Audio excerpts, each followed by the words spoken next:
Hello and welcome to Laura Banks' Fine Artist YouTube channel. So I am captivated by anything stained glass related, and I was very excited when I saw an advertisement for Judith Schaechter's Supernatural exhibition, which is on view at the Michener Art Museum in Doylestown, Pennsylvania, from April 12th, 2025 to September 14th, 2025. This was my first time visiting the Michener Art Museum, and I was especially excited. So, for those who aren't familiar with the Michener Art Museum, it's tucked into the neighborhoods of Doylestown, Pennsylvania, and sits across from the Mercer Museum, which I will cover in a future video.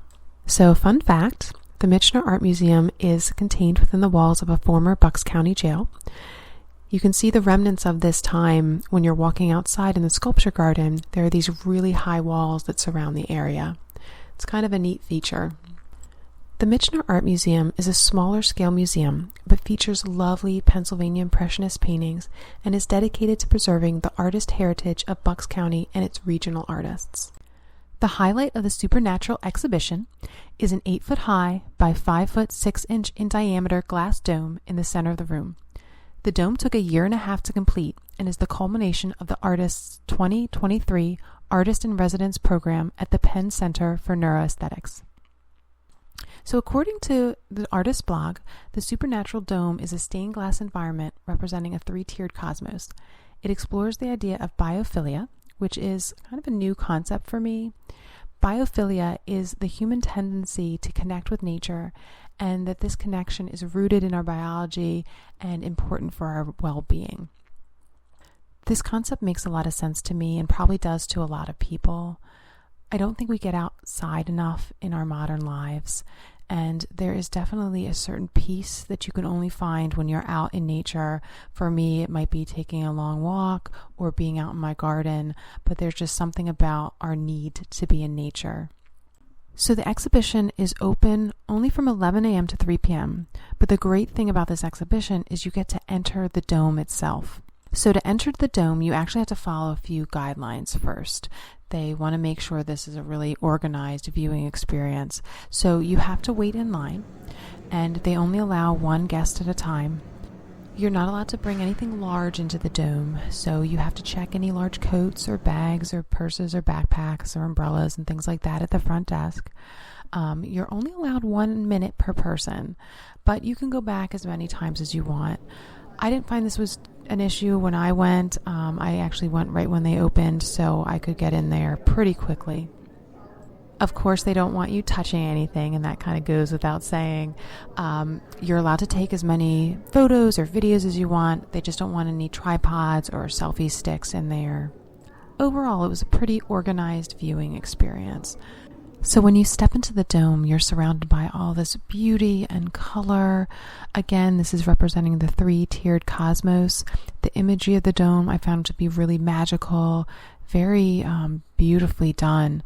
According to the exhibition plaque, the design was supposed to reference the church or cathedral architecture and provide a secular space for reflection, awe, and transcendence, but on a reduced scale. There was so much to look at. 1 minute just wasn't enough. You really have to go back there many, many, many times to look at all the different imagery. Her level of detail and skill with her medium is incredible. She layers the glass so that you get this depth of the image. So the artist creates her stained glass pieces using layers of cut, sandblasted, and enamel glass that is then stacked to produce these intricate patterns and color variations. The artist uses what she calls flash glass, which is a type of hand-blown glass.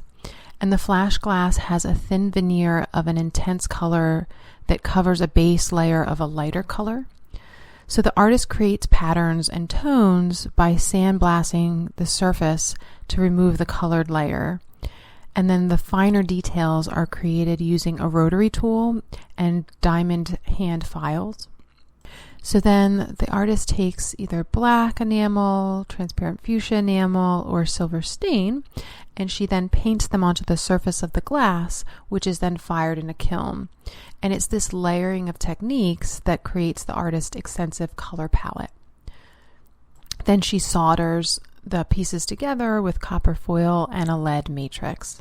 Now, surrounding the supernatural dome, there were a series of stained glass paintings that the artist had made as well. Again, the detail of her artwork was extraordinary, and the colors are very vibrant. The imagery of the surrounding stained glass paintings sometimes read a little bit more dark to me than, say, the dome imagery. However, just reading the plaques around the exhibition, you find that some of the imagery found in the surrounding paintings were also used in the dome as well. I especially found myself drawn to areas of her stained glass paintings that showed depth through this layering of glass plates. I was drawn to the layering in one stained glass painting in particular, and that was the one entitled Dirty Snow. This was created in 2021. The artwork was inspired by frequent walks that the artist would take in Philadelphia during the COVID-19 pandemic, and she would notice that many of the people she saw carried these little bags of dog poop with them. So in the image itself, you see these two panels of yellow-toned snowflakes on the side of the central image, and it's those layering of the snowflakes that I found particularly beautiful. So in addition to all the stained glass artwork, the artist also showed some of her sample drawings. Drawing is a very important part of her process. She also had some little samples and then a description underneath that explaining some of her process. So just some other examples of the artwork in this exhibition. Life Ecstatic, made in 2016, expresses the artist's belief that art is a way to locate yourself within the cosmos. In Human Nature, the artist explores the dichotomy of humankind's tendency to separate ourselves from nature, even though we're integrated within it through two contrasting scenes of cut and wild flowers. In Realism, the artist tries to visualize the three categories of realism in art: the figure, still life, and the landscape, all within one scene. In You Are Here, the artist is concerned with how humans position themselves in relationship to nature and how art can help locate us within a wider world. In Persephone, the artist imagines Persephone's unsuccessful attempt to drag a flower into the earth. Elements of this underground scene are also incorporated into the wallpaper in the lower level of the supernatural dome. And in Over Our Dead Bodies, which was created during the COVID-19 pandemic, the artist visualizes humanity's demise and nature's ascendancy, expressing that beauty hinges on the certainty of death. Overall, I really enjoyed this exhibition. It's definitely worth coming down to Doylestown, Pennsylvania and checking it out. Thank you so much for watching Laura Banks Fine Art YouTube channel. Please remember to like and subscribe. It really helps my small channel grow. Thanks so much. Bye-bye.